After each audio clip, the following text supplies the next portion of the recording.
Bismillahirrahmanirrahim. Alhamdulillah. Nahmaduhu ta'ala wa nasta'inuhu wa nastaghfiruh wa na'udzu billahi min shururi anfusina wa min sayyi'ati a'malina. May yahdihillahu fala mudilla lahu wa man yudlil fala hadiya lahu. Asyhadu an la ilaha illallah wahdahu la syarika lahu wa asyhadu anna Muhammadan 'abduhu wa rasuluh wa habibuhu wa khaliluhu sallallahu alaihi wa ala alihi wa sallam tasliman katsira. Ya ayyuhalladzina amanu taqullaha haqqa tuqatih wa la tamutunna illa wa antum muslimun. Ya ayyuhan nasu taqu rabbakum alladzi khalaqakum min nafsin wahidah wa khalaqa minha zawjaha wa batha minhuma rijalan katsiran wa nisaa wattaqullaha alladzi tasaaluna bihi wal arham innallaha kana 'alaykum raqiba. Ya ayyuhalladzina amanu taqullaha wa qulu qawlan sadida yuslih lakum a'malakum wa yaghfir lakum dhunubakum wa may yuti' Allaha wa rasulahu faqad faza fawzan 'azima. Amma ba'du fa inna asdaqal hadithi kitabullahi ta'ala wa khairal hadi hadi Muhammadin sallallahu alaihi wa ala alihi wa sallam wa sharral umuri muhdatsatuha wa kullu muhdatsatin bid'ah wa kullu bid'atin dalalah wa kullu dalalatin fin nar. A'adzani Allah wa iyyakum minan nar. Saudara-saudara kaum muslimin, bapak-bapak saya muliakan dan sahabat. Ikhwani fid din, a'azzani wa a'azzakumullah wa barakallahu fikum. Allah subhanahu wa ta'ala berfirman, Inna fi khalqis samawati wal ardi wa ikhtilafil layli wan nahari la ayatin lil albab alladhina yadhkuruna Allaha qiyaman wa qu'udan wa 'ala junubihim wa yatafakkaruna fi khalqis samawati wal ardi Rabbana ma khalaqta hadha batilan subhanaka faqina adhaban. Allah subhanahu wa ta'ala berfirman, sesungguhnya dalam perputaran langit dan bumi dan perputaran langit dan malam, perputaran malam dan siang, benar-benar terdapat di dalamnya tanda-tanda kebesaran Allah bagi orang-orang yang cerdas, yaitu orang-orang yang senantiasa berzikir kepada Allah Subhanahu wa ta'ala di waktu berdiri, duduk dan berbaring. Dan mereka bertafakkur terhadap penciptaan Allah Subhanahu wa ta'ala. Dan mereka mengatakan, Ya Allah, kita telah menciptakan hal ini dengan kebatilan. Nah, dalam ayat ini kita mendapatkan beberapa faedah ilmiah. Sebagaimana dijelaskan oleh ahli ilmu. Yang pertama adalah pengaruh dzikrullah terhadap kepribadian hamba. Sangat berperan besar dzikrullah kepada perubahan sosok hamba tersebut. Yang pertama, kemudian yang dimaksudkan dengan dzikrullah sebagaimana dijelaskan oleh ilmi beraneka ragam, dan yang paling mulia paling pertama dalam nama dzikrullah yaitu Allah Subhanahu wa ta'ala firman, Inna nahnu nazzalna dzikra wa inna lahu lahafidun. Sesungguhnya kamilah yang menurunkan itu dzikir, yaitu Al-Quran Al-Karim. Maka zikir yang paling afdal bagi hamba yang melakukannya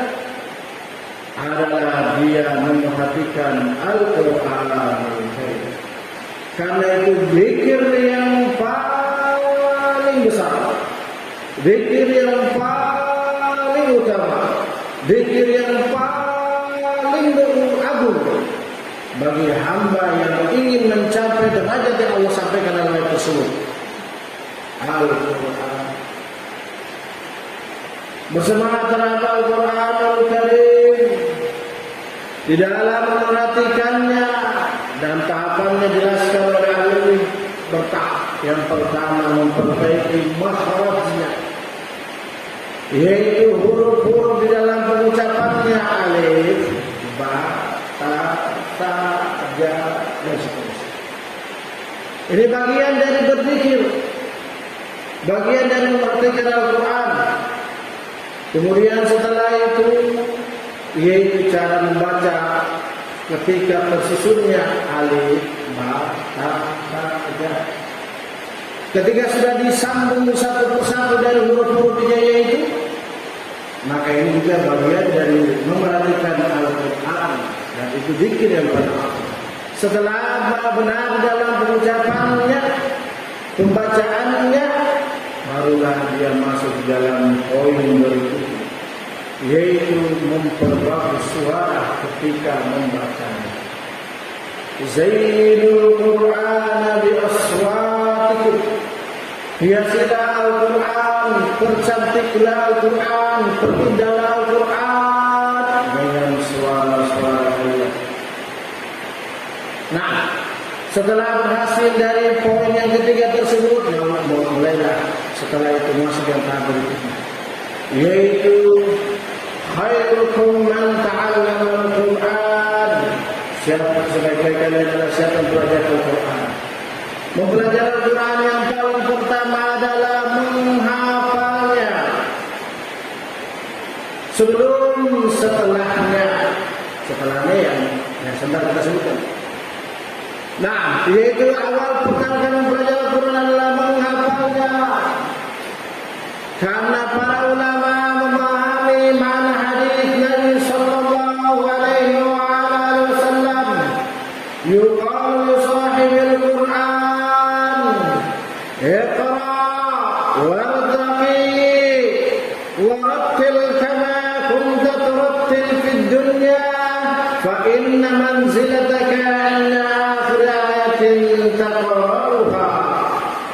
Dikatakan nanti kepada pemilik Al-Quran, dikatakan oleh Al-Imam Ibnu Qayyim dan Al-Imam Syaukani dan juga Al-Imam Al-Albani rahimahullahu ta'ala, yaitu yuqalu li hafidil Quran. Akan dikatakan kepada penghafal Al-Quran, fil jannah, di surga.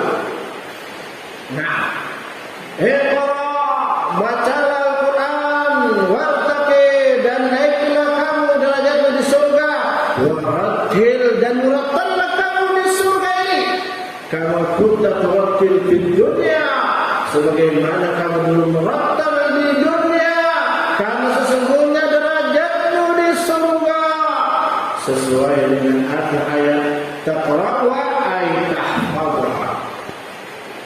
Sini.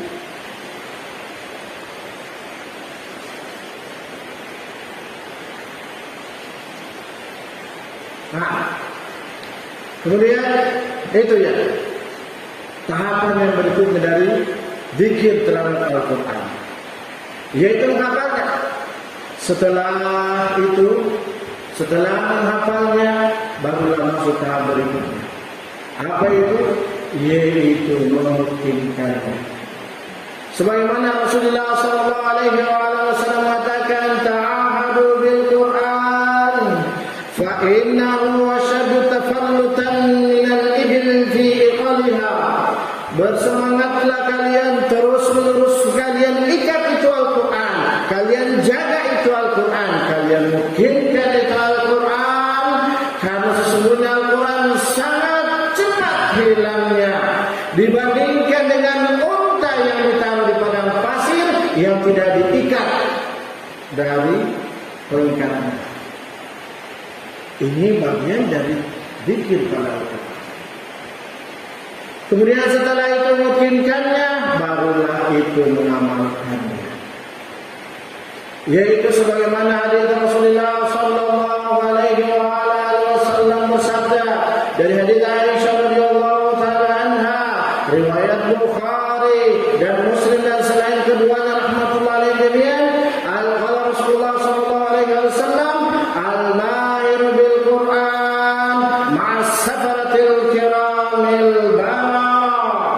Orang yang hafal, orang yang mahir dalam Al-Quran, yaitu bersama derajatnya para malaikat. Jelaskan dalam sarahnya, dijelaskan oleh para al-Tursi, al-Sarah, di antara Imam Nawawi, al-Hafidh Ibnu Hajar dan para ulama yang lainnya. Al-mahir bil Quran adalah al-hafidhu ma'amalihi bihi, yaitu yang mahir Al-Quran adalah orang-orang yang hafal Al-Quran dan dengan mengamalkannya. Nah, ini tahapan berikutnya. Kemudian setelah itu adalah dia mengajarkan, yaitu khairukum man ta'allama al-Qur'an wa 'allama. Sebaik-baik kalian adalah siapa yang belajar Al-Quran dan mengajarkan. Ini zikir yang paling utama, zikir yang paling afdal, zikir yang paling agung, yang Allah Subhanahu wa taala mengkategorikan mereka orang-orang yang cerdas, orang-orang yang pintar, orang-orang yang jenius.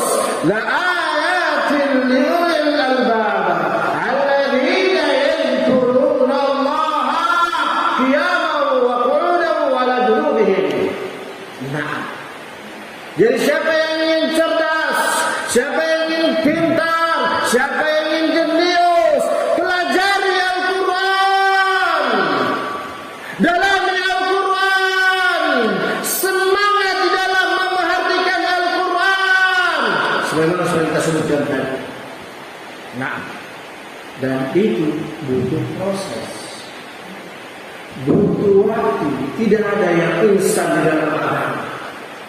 Tidak ada yang instan dan tidak ada yang karbitan di dalam memzikir pada Allah. Tidak ada. Omong kosong kalau ada yang mengatakan begitu. 1-2 hari, 1-2 tahun jadi. Nah, omong kosong itu. Nah, tidak ada. Butuh proses. Kata Abu Umar radhiyallahu taala anhuma, kunna nata'allamu al-Qur'ana wa kunna nahfazu bi ashr ayatin fi waktu ditawil. Kami menghafal beberapa ayat, yaitu 10 ayat dengan waktu yang panjang.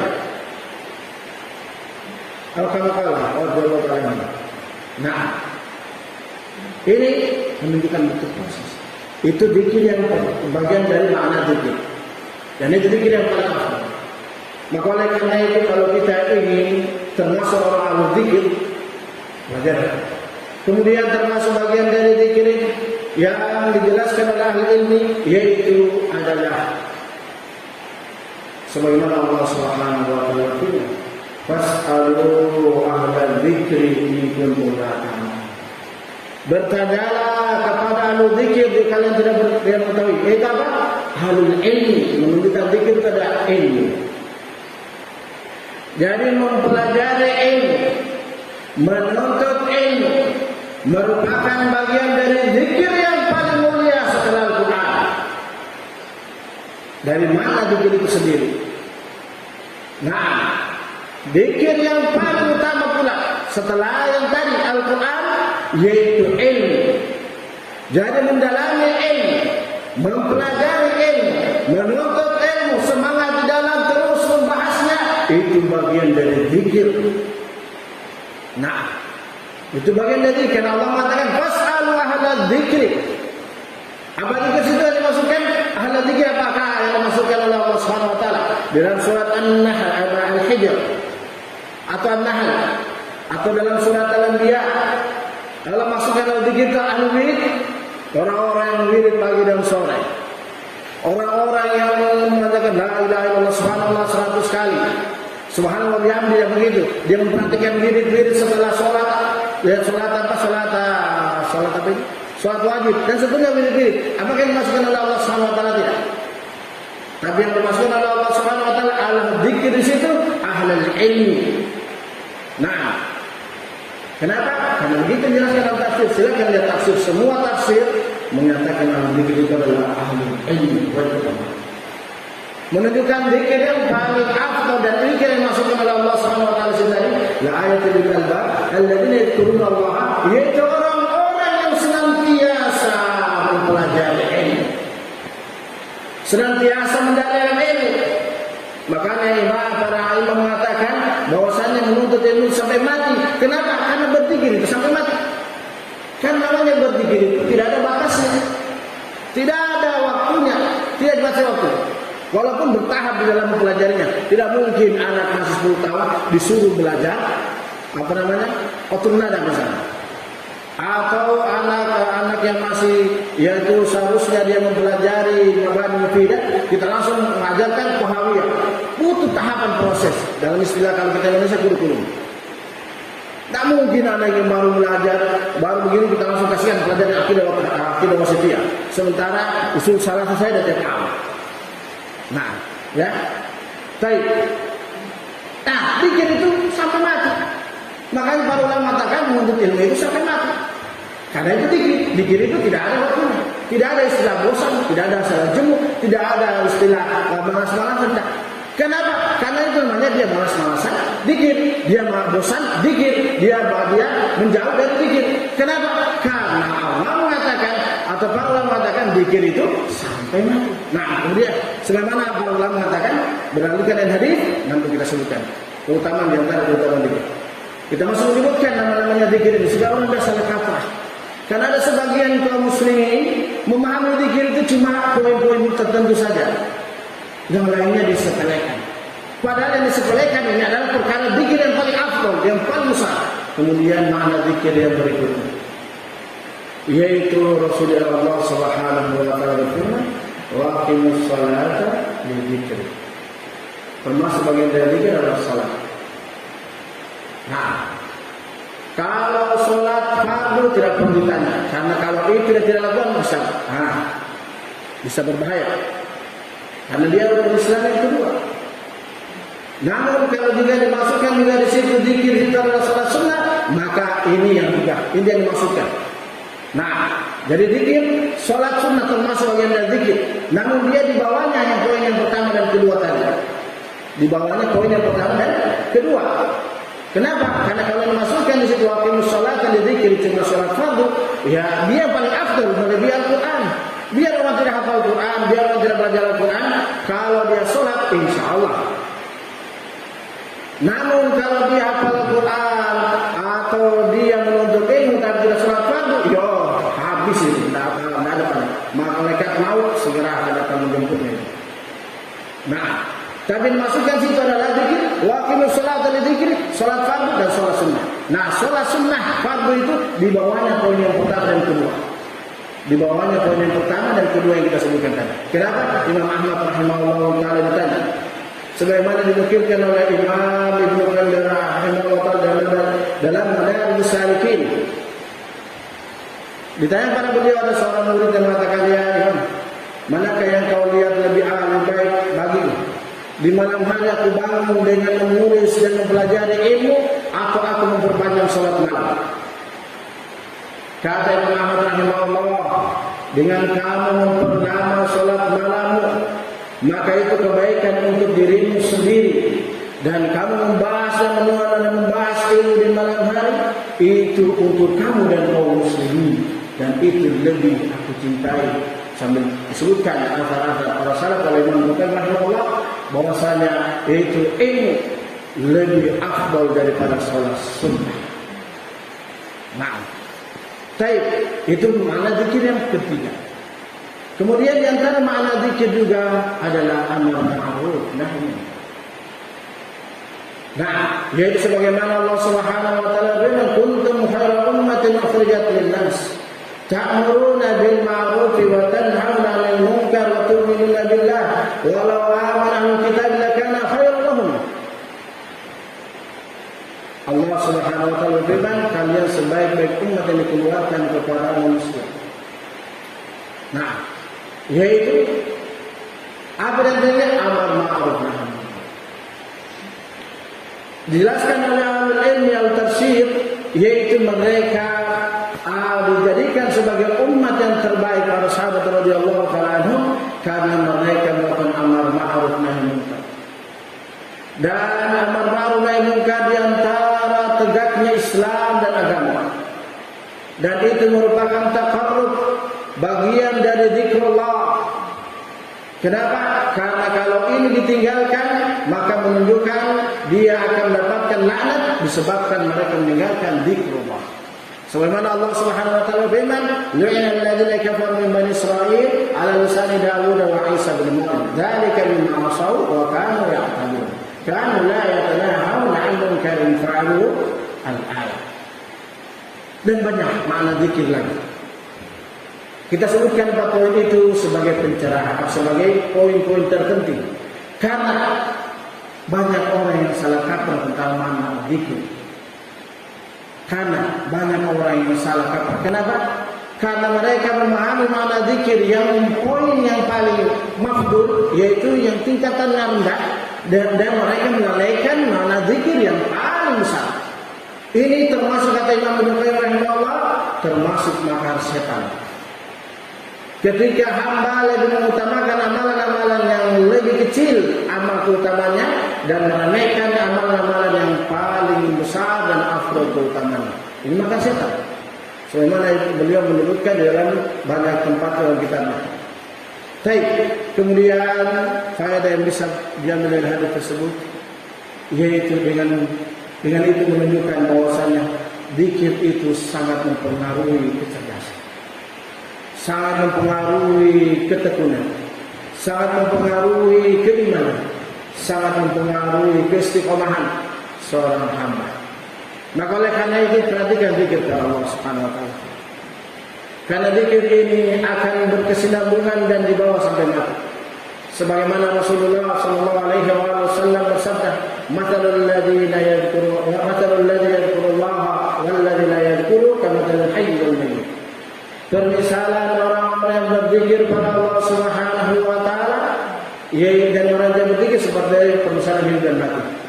Yaitu barang siapa yang melalaikan zikir-zikir tersebut, baik itu Al-Quran maupun ilmu maupun salat, amal ma'ruf nahi munkar dan seterusnya, maka disitulah tingkat kehidupan dan kematiannya sesuai dengan kadar dia melalaikan tadi zikir-zikir tersebut. Sesuai dengan kadar dia melalaikan zikir tersebut, maka disitulah tingkat kematian dan kehidupannya dia mendapatkan al-jazaa' min jinsil amal. Maka kita perhatikan hal tersebut. Karena kehidupan hati kita tergantung dari kehidupan zikir kita. Dan kematian hati kita atau kekerasan hati kita tergantung dari hal tersebut. Maka jangan heran, ada orang yang sudah sholat luar biasa tapi keras hatinya, atau bahkan mati hatinya, tapi dia sholat ahlul iman dan dari kaum muslimin. Kenapa? Karena dia salah kaprah dalam memahami zikir, salah kaprah di dalam mengamalkan makna zikir. Dia merasa dia sudah mengamalkan zikir yang afdal, ternyata dari tinjauan syariat suatu amalan yang rendah. Karena kadar pemahaman dia tidak sampai di sana, akhirnya terbalik keadaannya. Al-jazaa' min jinsil amal. Sesuai dengan persangkaannya pada Allah, Allah berikan persangkaan itu sesuai apa yang dia sangka. Tapi beda dengan orang yang memahami sangkaan bahwa sangkaan yang paling afdal ini. Nah, oleh karena itu persangkaan kita pada Allah harus sesuai syariat. Tidak bisa kita yang mengatur Allah. Saya sudah melakukan ini, Allah, kenapa saya dibalaskan ini? Tidak. Boleh jadi kita melakukan amalan itu, kita menyangka itu sesuatu yang baik atau yang sesuatu yang besar menurut kita di sisi Allah, ternyata di sisi Allah itu adalah amalan yang rendah. Buktinya betapa banyak orang yang sudah sholat fardu, dia menjaga sholat 5 waktu tapi keras hatinya, bahkan melakukan perkara bermudah-mudahan di dalam terjatuh pada maksiat. Kenapa? Karena dia sangat memahami bahwa zikir itu sholat saja. Sholat fardu dan sholat. Padahal zikir sholat fardu itu bukan zikir lagi, itu rukun Islam. Mau tidak mau harus mau, suka atau tidak suka harus suka. Sholat lain sesuai sholat tahajud, memang betul itu zikir, tapi kamu lalai dari zikir yang lebih afdal dari itu, sehingga apa? Sehingga menjadi kamu gampang dan mudah terjatuh pada maksiat. Karena zikir yang kamu pahami itu keliru, walaupun kamu menyangka itu sesuatu yang besar.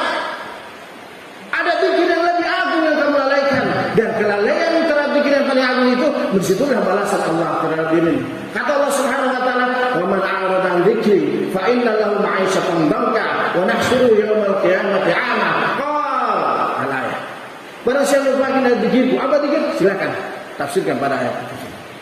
Barang siapa yang bertanya dzikirku apa itu? Dzikir yang paling afdal. Inna nahnu nazzalna dzikra. Dia lalai dari Al-Quran, dia lalai dalam mempelajari Al-Quran, dia lalai dalam menekuni Al-Quran dengan tahapan yang kita sudah masukkan di awal tersebut. Nah, kemudian yang berikutnya seterusnya. Maka ini penting dipahami. Kenapa orang tersebut ini awal sumber kesalahan dan kekeliruan di dalam memahami makna zikir sehingga mereka salah kaprah, bahkan ada yang memburuk sangka kepada Allah Subhanahu wa taala. Semoga Allah memberi kesembuhan. Walhamdulillah.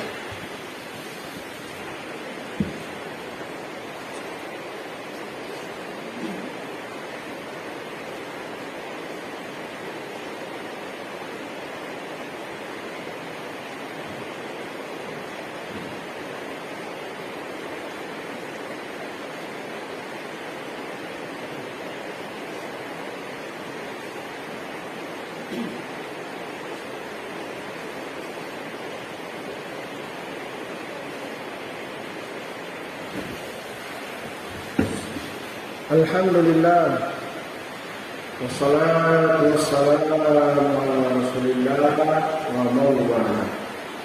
Amma saudara-saudara kaum muslimin, Bapak yang saya muliakan dan saya hormati, ikhwani fid din, a'azzani wa a'azzakumullah wa barakallahu fiik. Di khutbah yang kedua ini kita masih berbahas tentang makna dzikir, atau pembahasan dengan dzikir. Di khutbah yang sebelumnya telah disebutkan nama-nama dzikir dan efek-efek dari meninggalkan dzikir. Dalam ayat kedua, dalam khutbah kedua ini kita tidak membahas tentang keutamaan dzikir karena kita sudah sering mendengarnya, karena kita sering membacanya. Bahkan mungkin kita termotivasi dengan keutamaan-keutamaan kita dengar itu untuk semangat melakukan dzikir.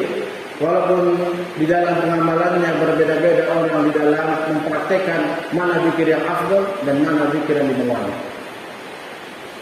Dalam ayat kedua ini, apa khutbah kedua ini kita akan menyebutkan satu ayat atau beberapa ayat yang berikutnya yang merupakan bagian dari makna berpaling dari zikir, yaitu di antara efek negatif dari berpaling dari zikir pada Allah Subhanahu wa taala, sebagaimana disebutkan dalam ayat yang pertama tersebut, yaitu efeknya mereka kurang memperhatikan penciptaan langit dan bumi, perputaran siang dan malam. Dijelaskan di dalam tafsirnya, yaitu mereka kurang memahami kadar umur mereka. Mereka tidak memanfaatkan umur dan waktu mereka sebaik-baiknya untuk menghabiskan dengan zikrullah. Ini di antara hukuman orang-orang yang lalai dari zikrullah atau lalai dari mengamalkan zikir yang paling afdal dari yang sebaliknya. Mereka yaitu akan dijatuhkan, akan dijauhkan maksudnya untuk memanfaatkan umur mereka kepada amal-amalan yang besar. Kenapa? Karena Allah mengatakan sesungguhnya di antara penciptaan langit dan bumi, perputaran siang dan malam ada tanda-tanda kebesaran Allah bagi orang yang cerdas. Siapa itu? Orang yang berzikir tadi. Yaitu mereka tidak, karena kurangnya zikir mereka pada Allah, karena kurangnya mereka atau minimnya mereka terhadap zikrullah, maka mereka kurang memahami perputaran langit dan siang dan malam, penciptaan langit dan bumi, yaitu berjalan umur mereka, bertambah usia mereka, hari demi hari mereka lalui, maka tapi mereka lalai dari berzikir kepada Allah Subhanahu wa taala. Yaitu banyak waktu dan usia mereka terabaikan. Ni'matan maghbunun fihima katsirun minan nas, as-sihhat wal faragh. Yaitu dua kenikmatan yang manusia banyak terabaikan di dalam keduanya tersebut, yaitu waktu luang dan waktu sehatnya. Yaitu apa? Banyak. Apa itu? disebutkan oleh Imam An-Nawawi yang kita sudah sindir sebagiannya, apa salah satu poinnya, yaitu di yang pertama, yaitu apa? Dia dalam syiar tersebut, maksudnya kata Imam An-Nawawi rahimahullah, yaitu setan akan menjerumuskan banyak manusia untuk melalaikan waktu sehatnya dan waktu luangnya tersebut dengan 6 poin. 1, berusaha setan akan menjerumuskan mereka untuk melakukan kesyirikan dan menjauhi tauhid. Jika ini mereka berhasil, maka mereka istirahat dari poin 5, 4, 3, 2, 1. Namun jika mereka tidak berhasil, setan dan bala tentaranya tidak akan merasa puas. Mereka masuk dalam poin yang kedua, yaitu menjerumuskan mereka dalam perkara bid'ah. Nah, apa yang kita perlu ketahui? Bid'ah yang tidak ada kesepakatan, yang tidak ada kesepakatan para ulama ya. Bid'ah itu bahwa itu kesepakatan para ulama sebagaimana disebutkan oleh Syekh Ahmad An-Najmi, yaitu kesepakatan setan akan menjerumuskan kepada perkara yang bid'ah yang sepakat Ahlussunnah wal Jamaah. Bahwasanya itu bid'ah dan ma'ruf di sisi ulama Ahlussunnah wal Jamaah. Syekh Al-Albani rahimahullah mengatakan yaitu adalah bid'ah yang mana itu bid'ah bukan bid'ah khilafiyah, ijtihadiyah. Ingat itu supaya orang jangan salah kaprah, karena banyak orang salah bid'ah. Kalau begitu bukan dijadikan semua orang mubtadi. Yang melakukan sholat 11 rakaat lebih dari 11 rakaat dan sholat tahajud mubtadi. Atau orang yang yaitu sebutkan yaitu orang sebagaimana Syekh Al-Albani berpendapat siapa yang i'tikaf selain di masjid bid'ah. Siapa yang adzan di apa? Siapa yang adzan dalam masjid bid'ah. Siapa yang zikir dengan kedua tangan setelah sholat fardu bid'ah. Siapa yang sedekah maka bid'ah mubtadi. Bukan itu disebutkan oleh para ulama. Yaitu bid'ah yang sepakat para ulama bahwa itu adalah bid'ah. Bukannya masalah khilafiyah. Silakan dengar audionya, di sana ada audio yang kita sudah masukkan, silakan dengar. Nah, kalau dia mampu situ, dia masukkan dan meninggalkan sunnah. Di sana Syekh Al-Albani menyebutkan bukan berarti seorang yang terjatuh pada bid'ah dan dia di kalangan Ahlussunnah wal Jamaah dan bukan dia melakukan perkara yang haram. Silakan dengar audionya.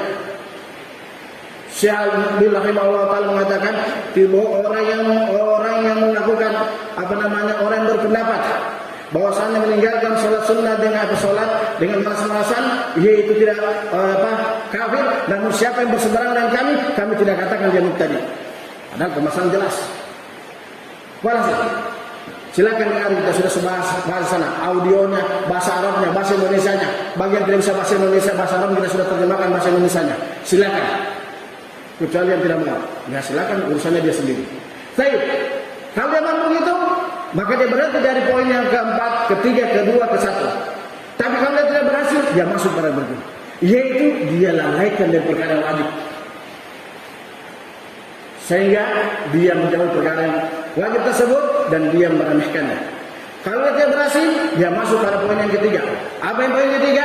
Yaitu dia akan mudahkan dia untuk melakukan perkara kebaik. Al-kabair. Kalau dia tidak mampu hal tersebut, maka dia akan poin masa berikutnya akan dia dimudahkan, akan dia berusaha untuk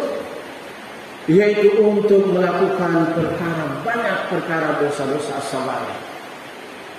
Dia menganggap perkara-perkara sagha'ir itu remeh, sehingga dia jatuh satu persatu. Dia mengatakan ini kan dosa kecil, ini dosa kecil. Tapi kalau dia tidak berhasil lagi dalam itu, dia masuk ke yang terakhir, yaitu dia akan jauhkan orang tersebut untuk melakukan amalan-amalan yang afdal, sehingga dia disemangati untuk melakukan perkara-perkara yang makbul, yang kurang keafdalannya.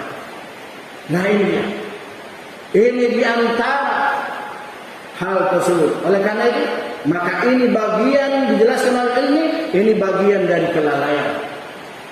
Buah dari kelalaian kepada zikir kepada Allah Subhanahu wa taala. Itulah poin-poin iblis la'natullah alaih untuk menjadikan manusia lalai dari zikrullah. Dan itulah sebagai penutup makna firman Allah Subhanahu wa taala, ya ayyuhalladzina amanu taqullaha wal tanzur nafsun ma qaddamat lighadin wattaqullaha innallaha khabirum bima ta'malun.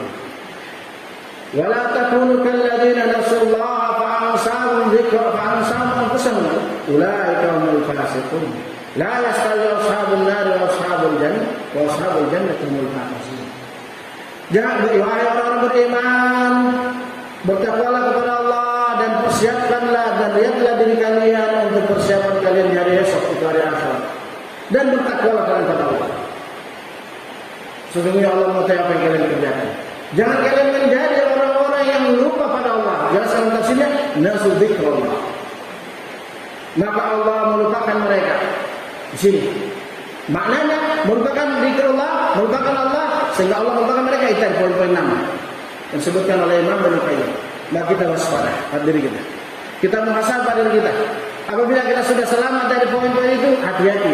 Poin yang kelima dan keenam ini banyak terjadi. Poin kelima dan keenam ini banyak yang terjadi. Kalau kita berhasil dari poin yang keenam, yang pertama, yang kedua, yang ketiga, yang keempat, tapi yang kelima dan keenam banyak yang terjerumus. Nah, semoga Allah menjaga kita semua. Semoga Allah menjadikan kita termasuk hamba-hambanya yang dijadikan oleh Allah Subhanahu wa taala orang yang cerdas. Siapa orang cerdas? Itulah yang kita sudah sebutkan.